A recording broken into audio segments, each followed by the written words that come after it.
Be strong.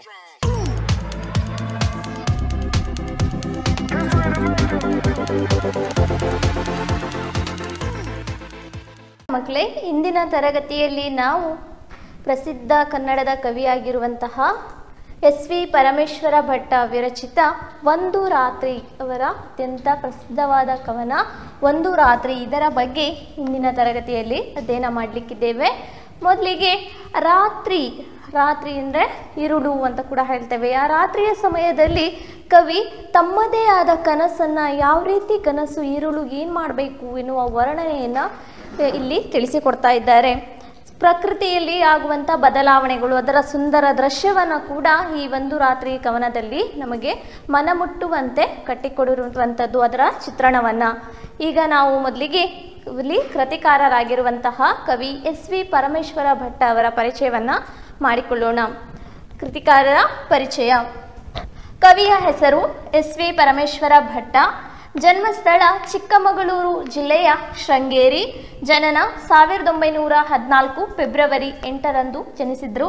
ಕೃತಿಗಳು ಅಮರ ಶತಕ, ಇಂದ್ರಚಾಪ, ರಾಗಿಣಿ, ಸುರಹೊನ್ನೆ, ಉಪ್ಪು ಕಡಲು, ಗಗನ ಚುಕ್ಕಿ, ಇನ್ನೂ ಹಲವಾರು ಕೃತಿಗಳನ್ನು ಅವರು ರಚಿಸಿದ್ದಾರೆ.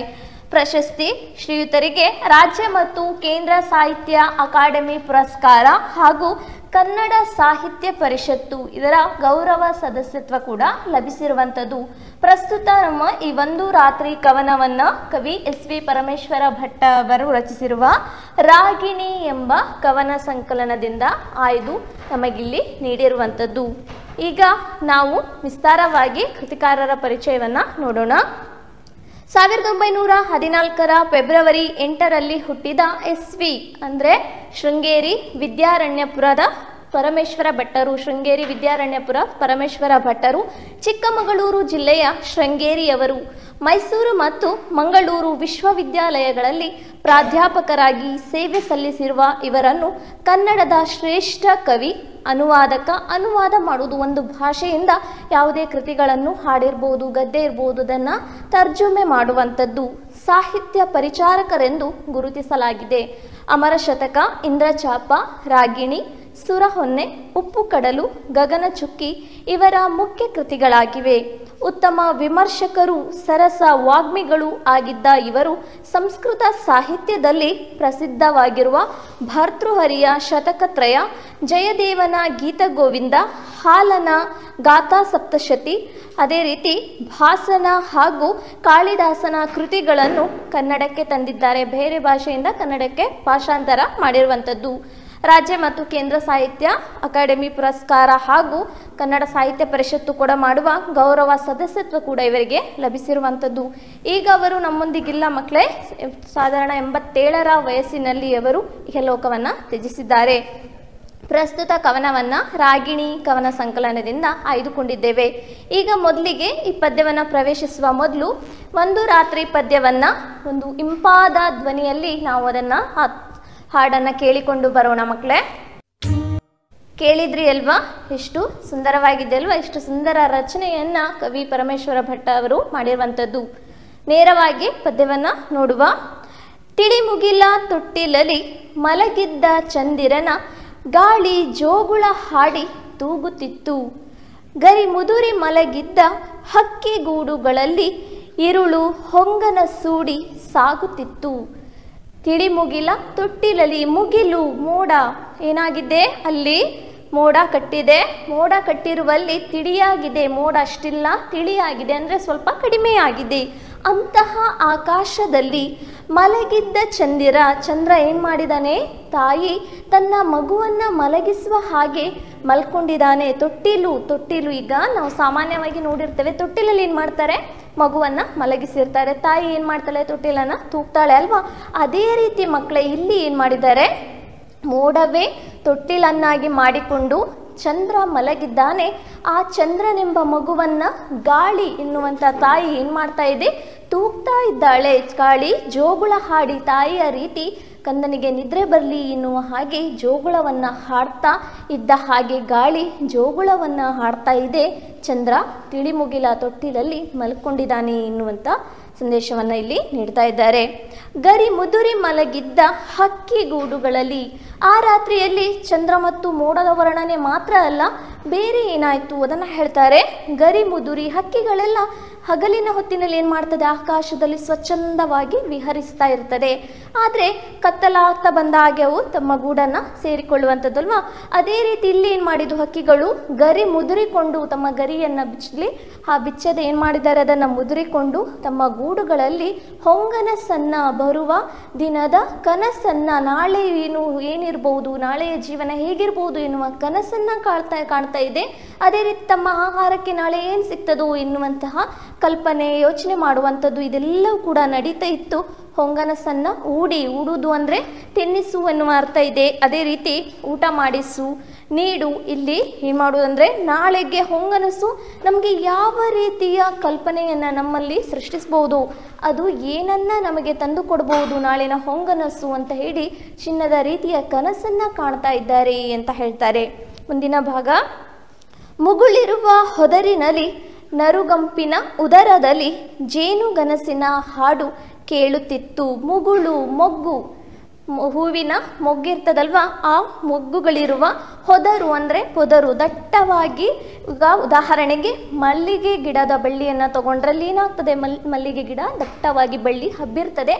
ಆ ಪೊದರಿನಲ್ಲಿ ಅಂದರೆ ಆ ಹೊದರಿನಲ್ಲಿ ಏನಾಗ್ತಾ ಇತ್ತಂತೆ, ಮುಗುಳಿರುವ ಹೊದರಿನಲ್ಲಿ ನರುಗಂಪಿನ ಉದರದಲ್ಲಿ, ನರುಗಂಪು ಅಂದರೆ ಪರಿಮಳ, ಮೊಗ್ಗೇನಾಗ್ತಾ ಇತ್ತು ಮಕ್ಕಳೇ, ಇಲ್ಲಿ ನರುಗಂಪು ಪರಿಮಳ, ಮುಗುಳು ಅಂದರೆ ಮೊಗ್ಗು, ಹೊದರು ಅಂದರೆ ಪೊದರು, ಅಲ್ಲಿ ಆ ಮೊಗ್ಗುಗಳು ಅರಳ್ತಾ ಇದೆ. ದಟ್ಟವಾದ ಬಳ್ಳಿಗಳು ಹಬ್ಬಿಕೊಂಡಿರುವಂಥ ಪೊದರಿನಲ್ಲಿ ಹೂವಿನ ಮೊಗ್ಗುಗಳು ಅರಳ್ತಾ ಇದೆ. ಅದರ ಪರಿಮಳ, ನರುಗಂಪು ಉದರದಿಂದ, ಅದರ ಅಡಿಯಿಂದ, ಹೊಟ್ಟೆಯ ಭಾಗದಿಂದ ಅಂತ ಹೇಳ್ತಾರೆ, ಅದರ ಬುಡದಿಂದ ಏನಾಗ್ತದೆ, ಆ ಹೂವಿನ ಅಡಿಯಿಂದ ಮಕರಂದ ಪರಿಮಳ ಹೊರಸೂಸ್ತಾ ಇದೆ. ಜೇನು ಗನಸಿನ ಹಾಡು ಕೇಳುತ್ತಿತ್ತು.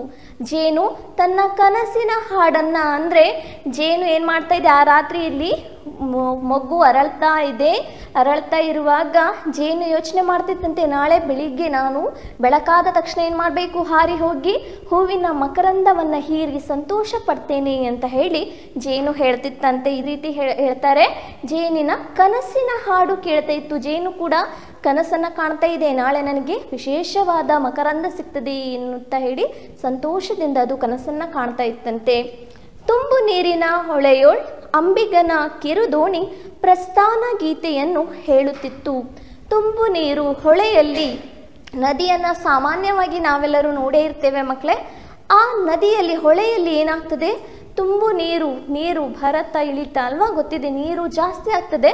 ಆ ಸಮಯದಲ್ಲಿ ಏನಾಗ್ತದೆ, ಅಂಬಿಗ ಅಂದರೆ ದೋಣಿ ನಡೆಸುವವನು, ಅಂಬಿಗ ದೋಣಿ ನಡೆಸ್ತಾ ಇರುವಂಥ ವ್ಯಕ್ತಿ ಏನು ಮಾಡ್ತಾನೆ, ಕಿರು ದೋಣಿಯನ್ನು, ತನ್ನ ಸಣ್ಣ ಪುಟ್ಟ ದೋಣಿಯನ್ನು ಹಿಡ್ಕೊಂಡು ಆ ನದಿಯಲ್ಲಿ ಹೋಗ್ತಾ ಇದ್ದಾನೆ. ಅಂಬಿಗ ದೋಣಿಯನ್ನು ನಡೆಸಿಕೊಂಡು ದೋಣಿಗೆ ಹಾಯ್ತಾ ಏನು ಮಾಡ್ತಾ ಇದ್ದಾನೆ, ನೀರನ್ನು ಹಿಂದಕ್ಕೆ ತಳ್ಳಿ ಆತನ ದೋಣಿ ಮುಂದೆ ಹೋಗ್ತಾ ಇದೆ.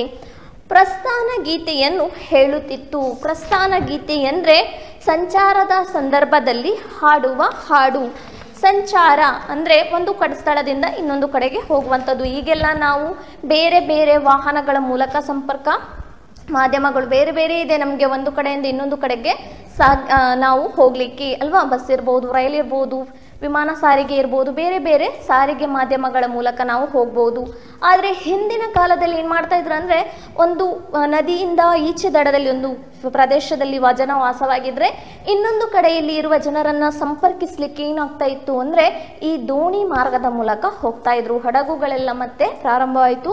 ಮೊದಲಿಗೆ ಸಣ್ಣ ಪ್ರದೇಶಗಳಲ್ಲಿ ಹೊಳೆಯನ್ನು ದಾಟಿಸಲಿಕ್ಕೆ ಅಂಬಿಗ ಈ ಕೆಲಸವನ್ನು, ಪ್ರಯಾಣಿಕರನ್ನು ಒಂದು ಕಡೆಯಿಂದ ಇನ್ನೊಂದು ಕಡೆಗೆ ದಾಟಿಸುವ ಕೆಲಸವನ್ನು ಮಾಡ್ತಾ ಇದ್ದ. ಆ ಸಮಯದಲ್ಲಿ ಪ್ರಸ್ಥಾನ ಗೀತೆ ಅಂದರೆ ಅಂಬಿಗನ ಕಿರುದೋಣಿಯೇ ಹಾಡ್ತಾ ಇದೆ. ನಿಜವಾಗ್ಲೂ ಅಲ್ಲಿ ಹಾಡ್ತಾ ಇದ್ದದ್ದು ಅಂಬಿಗ. ಆತ ತನ್ನ ಆಯಾಸವನ್ನು ಮರಿಲಿಕ್ಕೆ, ತಾನೇನು ಮಾಡ್ತಾನೆ, ತಾನು ಮಾಡ್ತಾ ಇದ್ದ ಕೆಲಸದ ಆಯಾಸವನ್ನು ಮರಿಲಿಕ್ಕೆ ಹಾಡನ್ನು ಹಾಡ್ತಾ ಇದ್ದ. ಇದು ಪ್ರಸ್ಥಾನ ಗೀತೆ ಅಂತ ಹೇಳ್ತಾರೆ. ಈ ರೀತಿ ಆತ ಪ್ರಸ್ಥಾನ ಗೀತೆಯನ್ನು ಹೇಳ್ತಾ ಇದ್ದಾಗ ಆ ದೋಣಿಯೇ ಹಾಡ್ತಾ ಇದೆ ಎನ್ನುವ ಹಾಗೆ ಭಾಸವಾಗ್ತಾ ಇತ್ತಂತೆ. ಬರುವ ಮುಂದಿನ ದಿನದ ನವೋದಯಕ್ಕಾಗಿ ಪ್ರಕೃತಿ ತಪವಿರುವಂತೆ ತೋರುತ್ತಿತ್ತು. ಬರುವ ಮುಂದಿನ ದಿನ, ಮುಂದೆ ದಿನಗಳು ಬರ್ತದೆ, ಹೊಸ ದಿನಗಳು, ನಾಳೆಯ ಭವಿಷ್ಯದ ದಿನಗಳು ಹೇಗಿರ್ಬೋದು ಅದಕ್ಕೆ ಪ್ರಕೃತಿ ತಪಸ್ಸಿನಲ್ಲಿ, ತಪ ಅಂದರೆ ತಪಸ್ಸು, ತಪಸ್ಸಿನಲ್ಲಿ ಕುಳಿತು ಕಾಯ್ತಾ ಇತ್ತಂತೆ. ನಾಳೆಯ ದಿನಗಳು ಯಾವ ರೀತಿ ಇರ್ಬೋದು, ಎಂತಹ ಕನಸನ್ನು ಹೊತ್ತು ತರ್ಬೋದು ಭವಿಷ್ಯದ ದಿನ ಅಂತ ಹೇಳಿ ಪ್ರಕೃತಿ ತಪಸ್ಸಿನಲ್ಲಿ ಕುಳಿತ ಹಾಗೆ ಕವಿ ಎಸ್ ವಿ ಪರಮೇಶ್ವರ ಭಟ್ಟ ಅವರಿಗೆ ಕಾಣಿಸ್ತಾ ಇತ್ತು ಅಂತ ಹೇಳ್ತಾರೆ.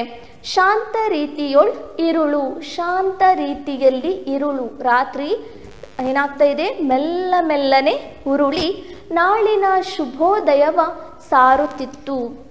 ಈಗ ರಾತ್ರಿಯಲ್ಲಿ ಇಷ್ಟೆಲ್ಲ ಕೆಲಸ ಆಗ್ತಾ ಇದೆ, ರಾತ್ರಿ ಮೆಲ್ಲ ಏನಾಗ್ತದೆ, ಹೊರುಳಿ ಹೋಗ್ತಾ ಇದೆ. ರಾತ್ರಿ ಹೋಗಿ ಪುನಃ ಹಗಲು ಬರುವಂಥದ್ದು. ರಾತ್ರಿ ಉರುಳ್ತಾ ಇದೆ, ಅದು ನಾಳಿನ ಶುಭ ಉದಯವನ್ನು ಸೂಚಿಸ್ತಾ ಇದೆ. ನಾಳೆ ಎಂತಹ ಒಳ್ಳೆಯ ಬೆಳಗಿರ್ಬೋದು, ಎಂತಹ ಒಳ್ಳೆಯ ದಿನ ಇರ್ಬೋದು ಎನ್ನುವುದನ್ನು ಸೂಚಿಸ್ತಾ ಇದೆ ಅಂತ ಹೇಳ್ತಾರೆ. ಒಟ್ಟಿನಲ್ಲಿ ಈ ಪದ್ಯ ಭಾಗದ ಸಾರಾಂಶವನ್ನು ಹೇಳುವುದಿದ್ರೆ, ಚಂದ್ರನು ತಿಳಿಮುಗಿಲನ್ನು ತೊಟ್ಟಿಲಾಗಿ ಮಾಡಿಕೊಂಡು ಮಲಗಿರಲು ಗಾಳಿಯು ಜೋಗುಳ ಹಾಡಿ ಚಂದ್ರನನ್ನ ಮಗುವಿನ ಹಾಗೆ ತೂಗ್ತಾ ಇತ್ತು. ಅದೇ ರೀತಿ ಎರಡನೇ ಭಾಗದಲ್ಲಿ ಹೇಳ್ತಾರೆ, ಹಕ್ಕಿಗಳು ತಮ್ಮ ಗೂಡುಗಳಲ್ಲಿ ಗರಿಯನ್ನ ಮುದುರಿಕೊಂಡು ನಾಳಿನ ದಿನದ ಭವ್ಯ ಭವಿಷ್ಯದ ಹೊಂಗನಸನ್ನ ಕಾಣ್ತಾ ಇದ್ವಂತೆ. ಅದೇ ರೀತಿ ಮುಗುಳಿರುವ ಹೊದರಿನಲ್ಲಿ, ದಟ್ಟವಾಗಿ ಕವಿದಿರುವಂತಹ ಪೊದರಿನ ಗಿಡಗಳಲ್ಲಿ, ಹೂವಿನ ಗಿಡಗಳಲ್ಲಿ ಮುಗುಳು ಮೊಗ್ಗು ಅರಳಿ ಅದರ ಪರಿಮಳವನ್ನು ಬೀರ್ತಾ ಇತ್ತು.